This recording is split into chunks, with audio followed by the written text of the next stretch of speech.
some of the common themes caregivers are experiencing through this pandemic.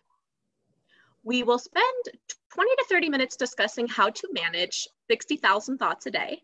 We encourage you to ask questions in the comment section, and we'll do our best to answer as we go. My name is Miranda, and I am a registered social worker on the Society Support Team. Hi, I'm Cindy Bond, and I'm Community Education Specialist with the Alzheimer's team.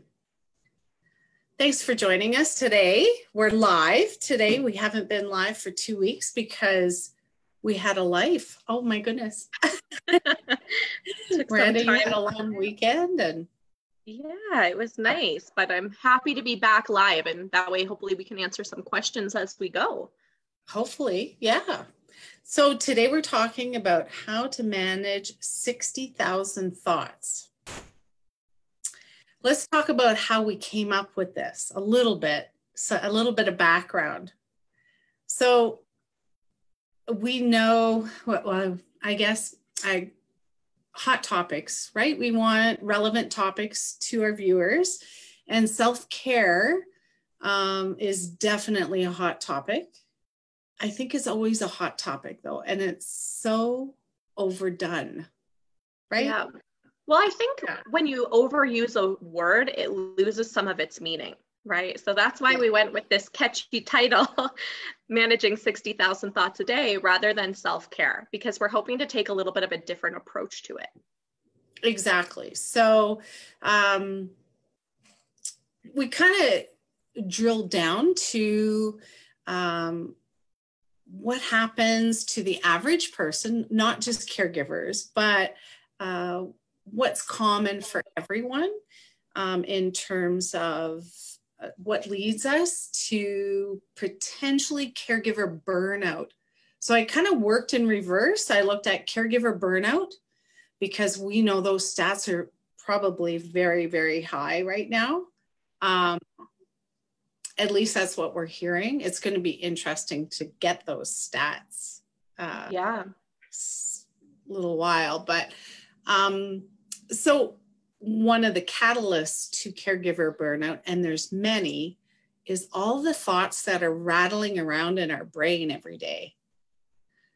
Yep, absolutely. And I think that sometimes we're not even aware of how many thoughts cross our mind each day. No. Right?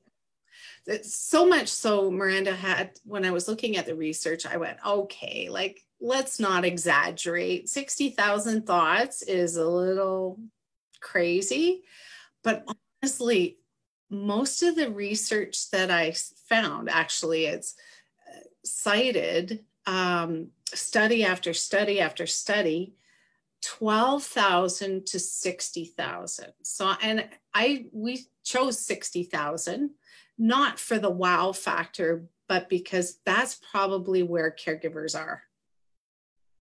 I believe that. Right? Or anybody working, or, you know, anybody engaged in life right now, right? Because we're absolutely.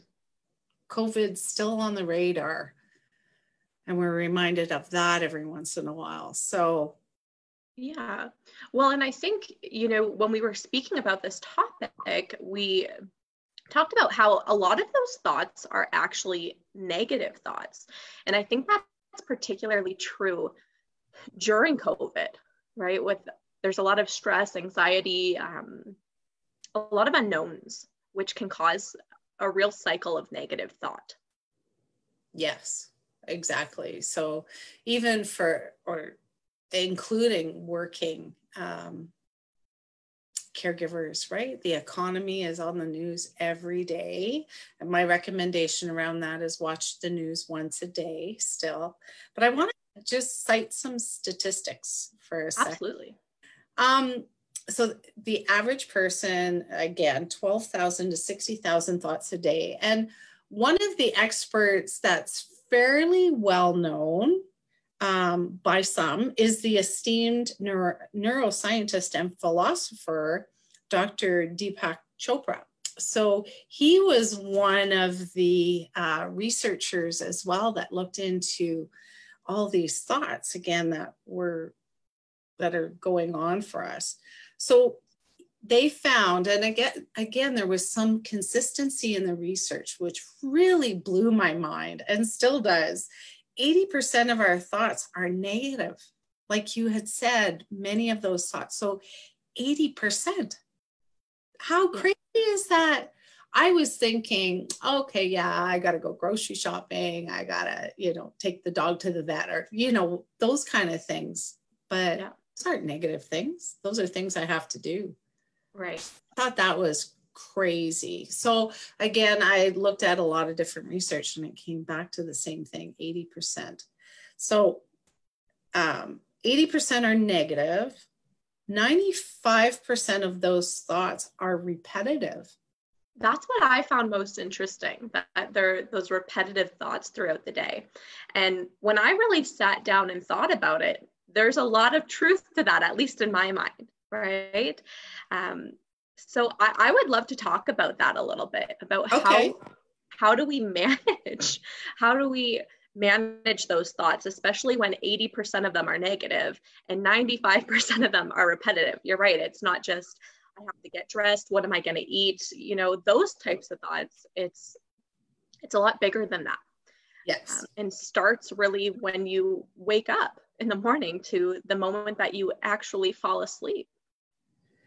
That's what they're saying. Like, when you're in the shower, you're driving, when you're alone, when you're with people, like all day long until your eyes open, until they close, you've got those thoughts. I just want to, before we get into, because I want to hear from you, Miranda, kind of what you do to manage that. But another study, which I thought was really interesting, by Cornell University in 2005. So it's a little older, but really interesting. 85% of what we worry about, so negative thoughts, again, worry, doesn't happen. 85% of what we worry about doesn't happen. Yeah. Remaining 15% that does happen, so 15% of that does happen, what we worry about. 79% of people said that they handled it much better than they thought they would. Yes. Therefore, well, and I think 97% of our worries are baseless. 97%. I can't say that's true of everybody, and it is an old study, but it's food for thought, if nothing else. That's why I wanted to mention it. Yeah.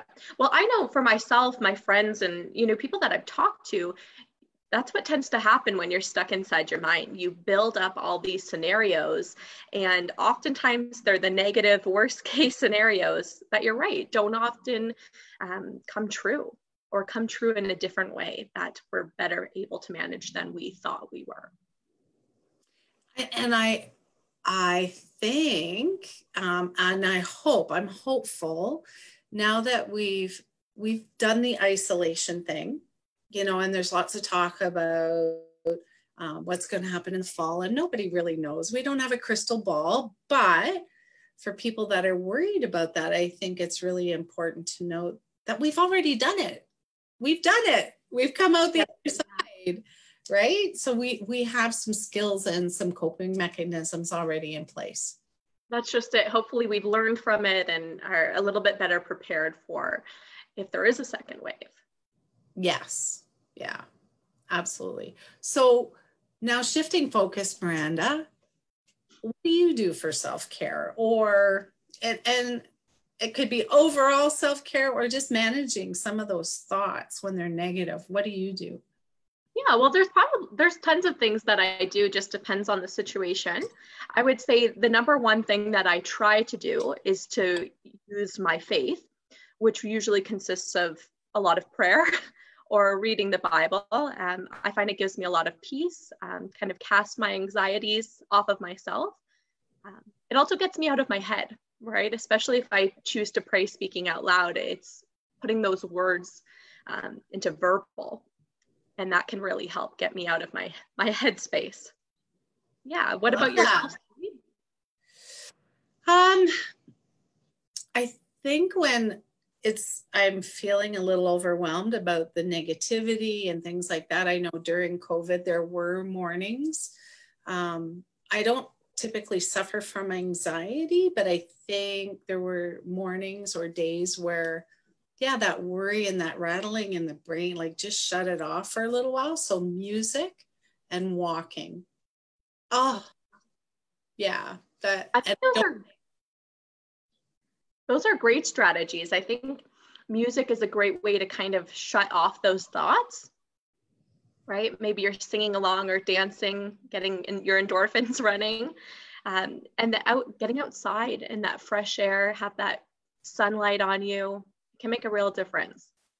Yeah, it was very, very helpful. It was a saving grace for me, really. Yeah, it really worked for me. Because I find when I'm walking, I'm mindful about just walking. I'm just walking, and I'm looking for birds, and smiling at people, or keeping that social distance. So yeah, that's where my thoughts are, or the music I'm listening to. So that was helpful.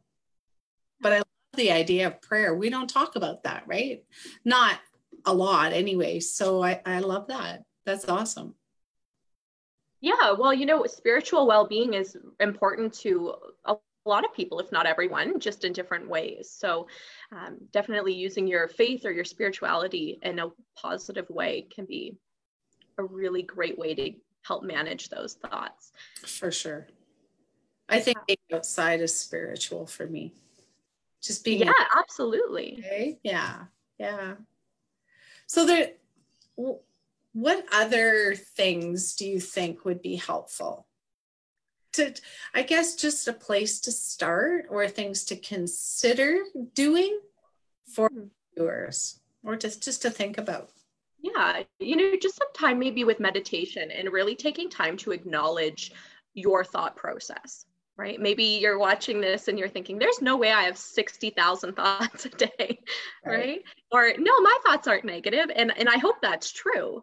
But sometime in meditation, whether you're, sitting on your yoga mat or you're just going for a walk outside for your meditation time, just take some time to really think about your thoughts, right? And what your thought pattern is.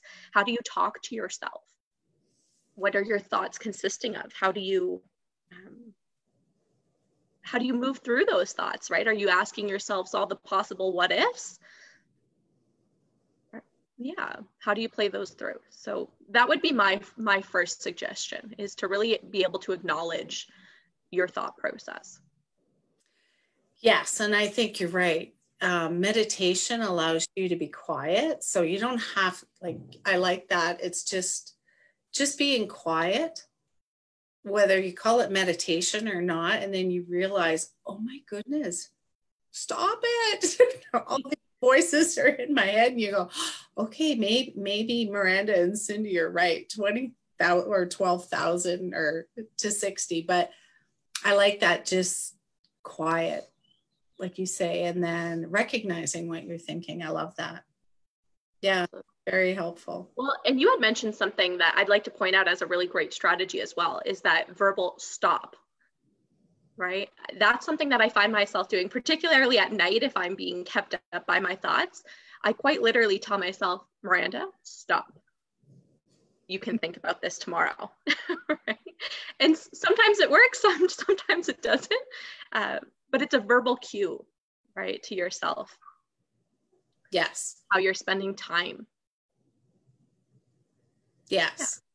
Yeah. And when I was looking at different things to do, one thing that I'm going to incorporate is it's like stop, but it's replacing. So it's replacing a negative thought, recognizing it, that it's negative. And if it's not a useful negative thought, like I can build a plan or a strategy around to improve the situation, then I'm going to replace it. So for example, I'm thinking I have a deadline for something that's due on Tuesday, and I'm only working half day today. And I'm like, what am I going to get this done? I'm going to replace that thought. I'm going to do it. Obviously, I'm going to do the work, but instead of precipitating on it, I'm going to just pick up my dog and pet my dog, or I'm going to just kind of switch that, stop it, like you say, but replace it with something else. Mm-hmm. I really like the key difference between reframing and replacing. So we often talk about, or at least I talk about fairly often, reframing your negative thought. So for example, if a caregiver is saying to me, you know, I really should go visit my person more, I should call my person more. Mm-hmm. We'll usually talk about reframing that, right? Instead of I should be doing more, it's reframing it to, it's important that I take time for myself. Right. But what you're talking about is different, and it can be a really helpful strategy too. So instead of just reframing, you're actually replacing that thought altogether. And maybe tucking it away for another time, or like I said, build a strategy because it's going to come back. But then if you're unable to deal with it or deal with it and it's still, like a woodpecker in your head, mm-hmm. then just replacing it. So. Yeah. Well, sometimes our worries and our thoughts can drive us to make changes, make plans that are productive and helpful. Mm-hmm. And sometimes they're just detrimental to our well-being, right? So I think that replacing it can be really good in those situations where you just need some positivity to help you keep going throughout your day. Yes. Another thing I really like is box breathing. Yes. Square breathing is another name for it. But police use it in times of high stress, and Navy SEALs even. So if it's good for them, it's gotta be, and I like that, that's a tough guy. Those are tough roles. So for our male viewers, hey, you could still be masculine and do box breathing. Yeah. So for those of you who don't know what box breathing is, maybe Cindy, you can explain it a little bit more. It's the breathing technique. It's very simple. You can do it anywhere, anytime. You inhale for 4 seconds. So I'm going to, 4 seconds.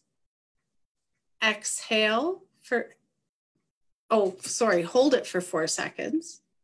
So inhale for 4, hold it for 4, exhale for 4. So you're, and you're concentrating on that. It's just slowing your process and focus. You have to focus on something else, right? Yeah, absolutely. I think it's quite similar to grounding, at least I think, right? Where you find 5 things that you can touch, 5 things you can smell. Have you heard of that one before? No. Yeah, it's just a way to, again, get out of your head, focus on something else. So I think you use all the senses and you find 5 things you can taste, touch, etc. Oh, okay. So it's just focusing on something else. Yeah, absolutely. I took a yoga class one time in Ontario too, and we had to breathe. Then I'm like, this is really weird. But it worked. So you inhale, exhale. Oh, okay. And out of one nostril and then exhaling out of the other one. So it's just being mindful, right? Well, absolutely. Breathing is something that we do naturally, but taking some time to focus on just that basic need of your breath and kind of connect with your body in that way. Yeah. Another thing I find that works for me too, and we talk about this an awful lot, don't we, is what would you say to a friend when you have that negative self or inner dialogue? What would you say to a friend who is thinking that thought, worried about that, or angry about that? Like how would you support a friend? Because I think we're really hard on ourselves. Absolutely. Well, I think that's really relatable to caregivers as well, right?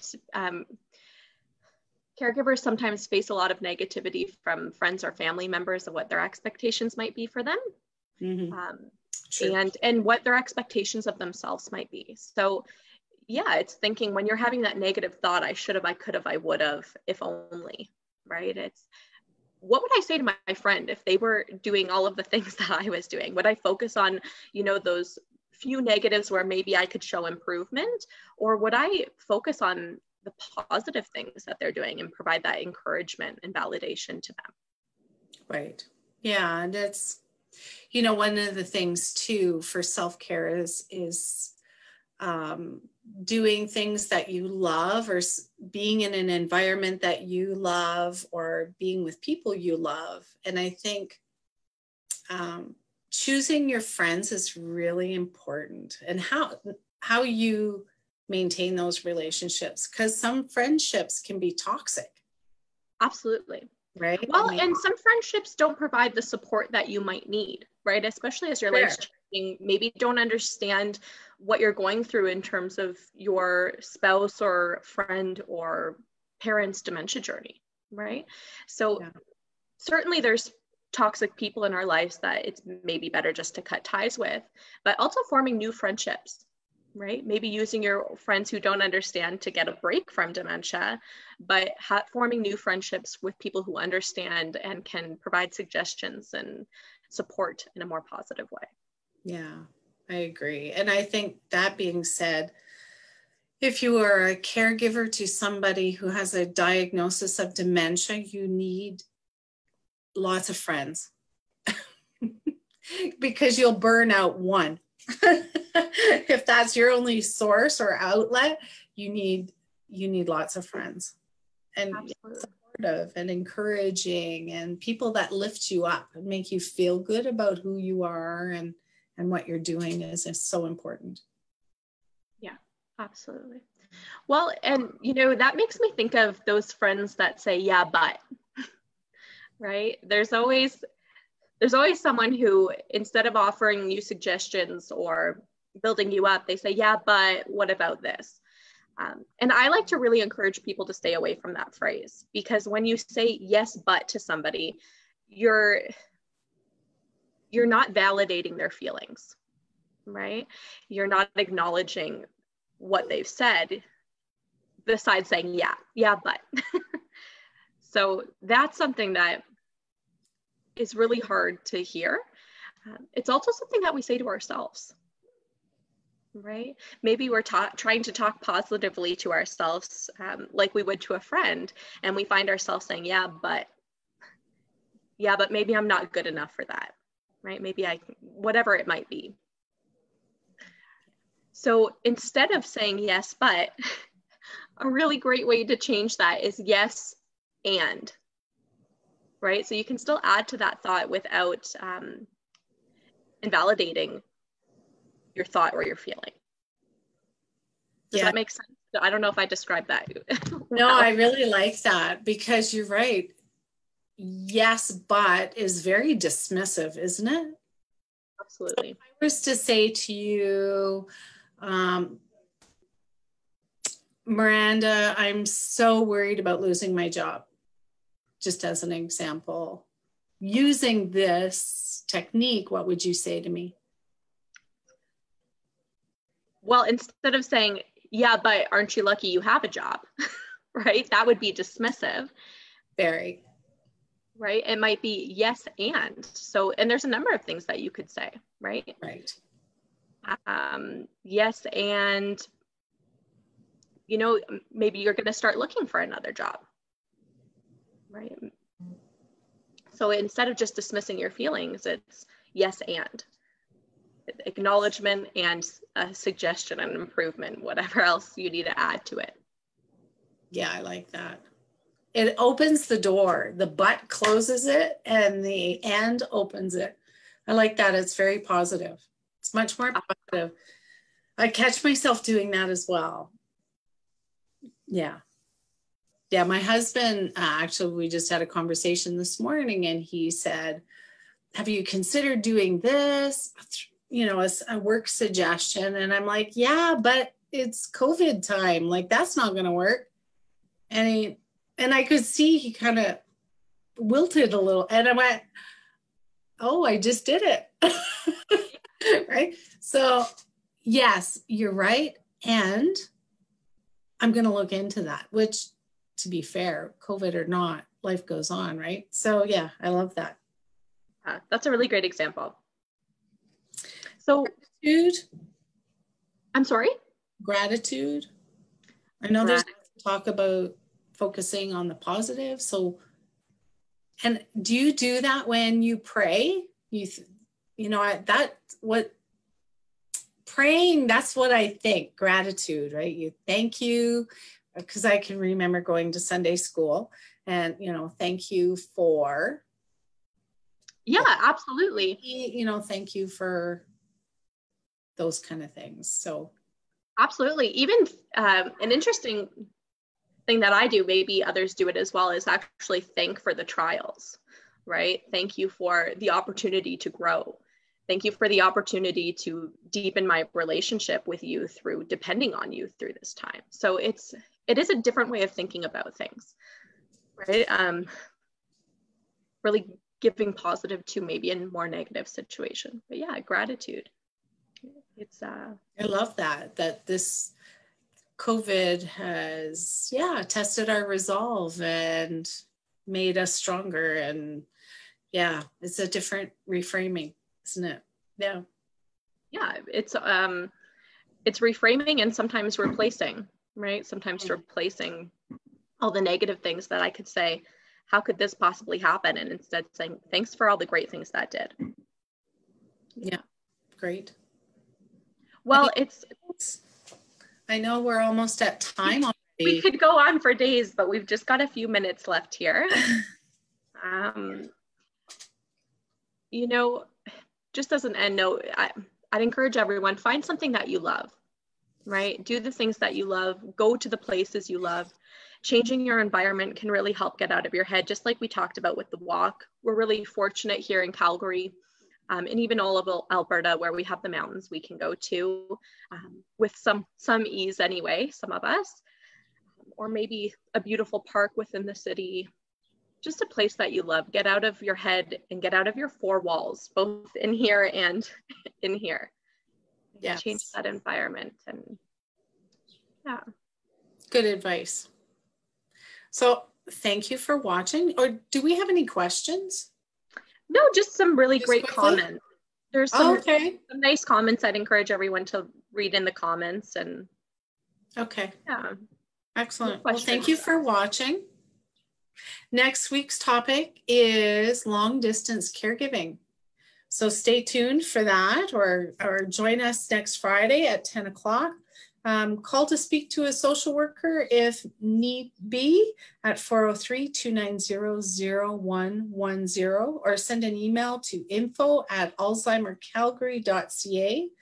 Or we have live chat with Lindsay. Please reach out to her. She's available. And our website is forever changing and morphing into different things as time goes on. We have a great team supporting that website. So www.alzheimercalgary.ca. Thank you for joining us. Thanks for joining us, everyone. Have a great weekend. Bye-bye.